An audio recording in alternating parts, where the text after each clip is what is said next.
आप सभी का इस चैनल में स्वागत है। आज हम लोग हिंदी व्याकरण पढ़ने वाले हैं। पद भेद की पहचान। तो पद किसे कहते हैं? जब कोई सार्थक शब्द वाक्यों में प्रयुक्त होता है उसे पद कहते हैं। सार्थक का मतलब जिस चीज़ या जिस शब्द का उद्देश्य हो, जैसे कि भेद। ये जो भेद है इसका उद्देश्य है। इसका उद्देश्य है कि यह किसी चीज़ को भेद यानी डिफरेंस करेगा, पता करेगा। तो ये सार्थक शब्द है। भेद जो हो गया वो सार्थक शब्द है। तो वो वाक्य में जब प्रयुक्त होने लगता है तो उसे पद हम कहते हैं। दूसरे शब्दों में व्याकरणीय नियमों के अनुसार विभक्ति, वचन, लिंग, काल आदि की योग्यता रखने वाले वर्ण का समूह पद कहलाता है। जैसे राजा वन में गया, तो उपयुक्त में राजा वन में गया 4 पदों से बना है। यह कहना है कि जैसे कि भेद है तो इसमें सही विभक्ति लिखी है। जैसे कि मैंने यहाँ पर एग्जाम्पल भेद का लिया है, तो इसमें सही विभक्ति लगी है, सही लिंग लगा है, सही वचन है। ये व्याकरण का नियम का पालन करके ना बना है, तो ये सार्थक शब्द भी हो गया और ये वर्णों का समूह है, तो इसे हम पद कहेंगे। समझ गए? अब पद के 5 भेद होते हैं। पहला संज्ञा होता है। तो संज्ञा वह विकारी शब्द है जिससे वस्तु, व्यक्ति, भाव अथवा प्राणी के नाम का बोध होता है। विकारी मतलब कि उसका कोई अर्थ होता है या उसका कोई बोध होता है। तो संज्ञा वह विकारी शब्द है जिसमें वस्तु, भाव अथवा प्राणी के नाम का बोध होता है। जैसे कि मैंने नाम लिया राम, तो राम में किसी व्यक्ति का बोध हो रहा है, तो यह विकारी शब्द है राम। तो संज्ञा के 5 भेद होते हैं। व्यक्तिवाचक संज्ञा, जिस संज्ञा के से किसी विशेष व्यक्ति या वस्तु का बोध हो उसे व्यक्तिवाचक संज्ञा कहते हैं। जैसे राम, गंगा, ब्रिटेन इत्यादि। जैसे राम बोला तो राम किसी विशेष व्यक्ति का नाम बोल रही हूँ, तो ये व्यक्तिवाचक संज्ञा कहलाएगा। ब्रिटेन यानी मैंने किसी विशेष देश का नाम लिया, तो ब्रिटेन जो हो गया वो व्यक्तिवाचक। जैसे हमने अपना देश भारत का नाम लिया, तो भारत जो है व्यक्तिवाचक संज्ञा में आएगा।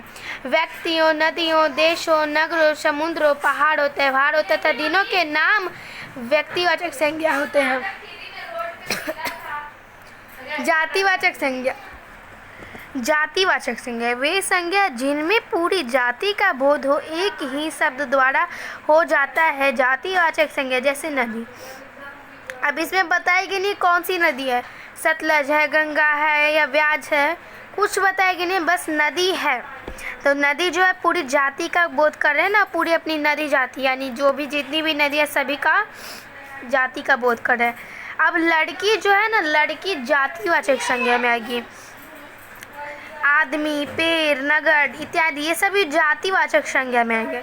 लड़की, अब मैंने बोला तो लड़की का नाम नहीं ना बोला, जैसे कि मैंने लड़की का नाम प्रिया बोला तो व्यक्तिवाचक में आ गया, लेकिन मैंने बोला लड़की, तो लड़की में पूरा लड़की के समूह का बोध हुआ, मतलब लड़की के पूरे जाति का बोध हो रहा है लड़की का, तो ये लड़कीवाचक संज्ञा हो गए। जातिवाचक संज्ञा संबंधियों, व्यवसायों, पदों, पशु पक्षियों तथा प्राकृतिक तत्वों के नाम जातिवाचक संज्ञा के अंतर्गत आते हैं। ये संबंधियों, व्यवसायों, पशु पक्षियों, प्राकृतिक तत्व, ये सभी जितने नाम होते हैं ये सभी जातिवाचक संज्ञा के अंतर्गत आती है, यानी जातिवाचक संज्ञा के अंदर आते हैं। अब भाववाचक संज्ञा, जिन संज्ञा शब्दों के द्वारा वस्तु या प्राणी के गुण, दशा, भाव अथवा अवस्था का बोध होता है उसे भाववाचक संज्ञा कहते हैं। जैसे भलाई, दयालु, मिठास इत्यादि। देखिए जिस संज्ञा से, जैसे कि मैंने बोला राम बहुत ही दयालु लड़का है, तो जो दयालु है ना वो भाव बता रहे उसका, तो भाववाचक संज्ञा में आ गया। भाववाचक संज्ञा का निर्माण जातिवाचक संज्ञा के अतिरिक्त सर्वनाम, क्रिया विशेषण तथा अव्यय में प्रत्यय लगाने की से होता है, क्रिया जाता है। जैसे कि मैंने इसमें बताया रहा है कि जो जातिवाचक संज्ञा है या जातिवाचक संज्ञा है जो ना, उसमें अगर हम प्रत्यय लगा दें तो वह बन जाएगा भाववाचक संज्ञा।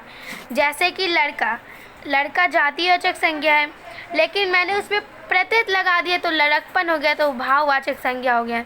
अपना, अपना एक सर्वनाम है, लेकिन अपनापन भाववाचक संज्ञा हो गया। लड़ना, लड़ना एक क्रिया है, लड़ाई एक भाववाचक संज्ञा हो गया। ईमानदार विशेषण है, लेकिन ईमानदारी भाववाचक संज्ञा है। इसमें ये सब में क्या लगा हुआ है, सभी चीज़ों में क्या लगा है, तो इन सभी चीज़ों में प्रत्यय लगा दिए हैं, जिसके वजह से यह भाववाचक संज्ञा में बदल गया। दूर क्या है, अव्यय है, लेकिन दूरी क्या हो गई, भाववाचक संज्ञा। तो यहाँ पर पॉइंट में लिख लो कि भाववाचक संज्ञा का निर्माण जातिवाचक संज्ञा के अतिरिक्त सर्वनाम, क्रिया, विशेषण तथा अव्यय में प्रत्यय लगाकर किया जाता है। जातिवाचक संज्ञा में भी अगर हम प्रत्यय लगा दें तो वह बन जाएगा भाववाचक संज्ञा। जैसे कि लड़का जो है यह जातिवाचक संज्ञा, लेकिन लड़कपन भाववाचक संज्ञा हो गया।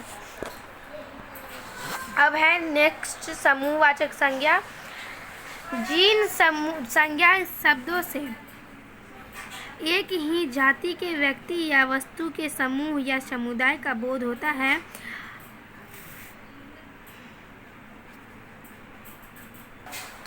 यहाँ पर कहने का मीन्स है कि जातिवाचक संज्ञा और भाववाचक संज्ञा में बहुत ज़्यादा ही प्रॉब्लम होता है समझने में। तो समूहवाचक संज्ञा जो होता है, जिसमें जातिवाचक संज्ञा के पूरे समूह का बोध हो। जैसे लड़कियों का दल, तो लड़कियां तो जातिवाचक है, लेकिन उनका दल, उनका समूह का भी पता लग रहा है। जैसे कि कक्षा, कक्षा में बहुत प्रॉब्लम होती है कि जातिवाचक है या समूहवाचक है, तो जातिवाचक नहीं है, समूहवाचक है कक्षा। कक्षा जो शब्द है, यहाँ पर मैं लिखती हूँ अच्छे से,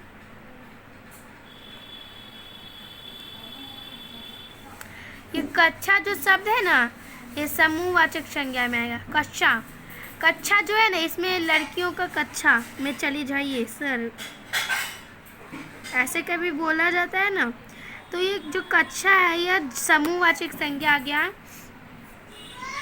अब पढ़ने वाले हम लोग द्रव्यवाचक संज्ञा। ये द्रव्यवाचक संज्ञा भी मोस्ट इम्पॉर्टेंट है, इसमें बहुत ज़्यादा प्रॉब्लम होते हैं। जिन संज्ञा शब्दों से तरल वस्तु या नाप तौल की वस्तुओं का बोध होता है उन्हें द्रव्यवाचक संज्ञा कहते हैं। जैसे सोना, लोहा, दूध इत्यादि।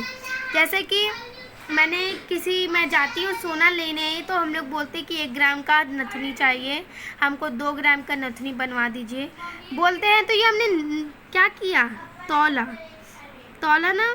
और हम दूध कहते हैं 1 लीटर दूध, तो लीटर है ना, वो नाप में ही आते हैं, एक नाप करके नहीं दिया जाता है। लीटर को हम लोग नाप ही के ना, जैसे कि हमारे 1 पाव का ये गिलास है, तो हम नाप करके देते हैं 4 गिलास, तो नापा लीटर में आएगा।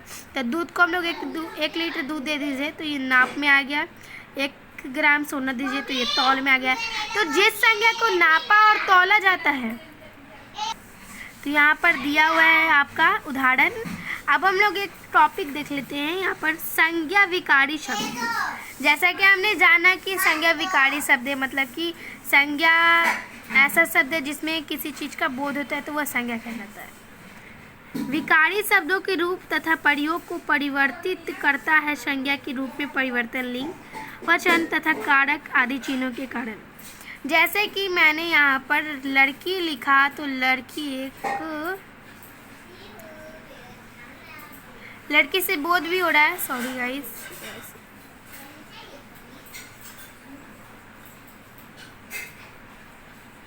लड़की से बोध हो रहा है। लेकिन अगर ही हम इसको लड़कियां कर दें, यानी कि हमने इसको